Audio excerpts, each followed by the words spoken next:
Welcome to Accent Master.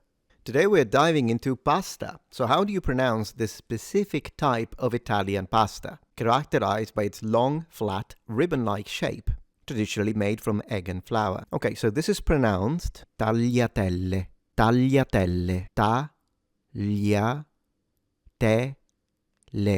tagliatelle. Alright, so the GL is probably the hardest sound. Clearly you don't pronounce it taglia, so let's drop that one for a moment. But how does it sound? It's kind of a richer L. So taglia, lia.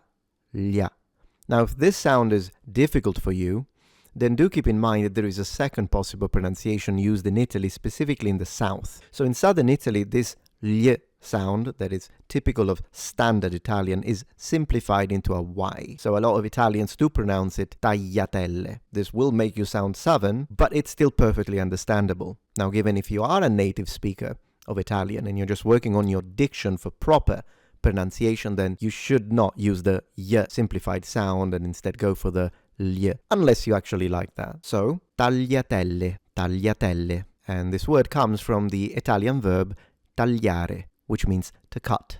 Thank you very much for watching. Please subscribe for more, and if you have any questions, feel free to ask.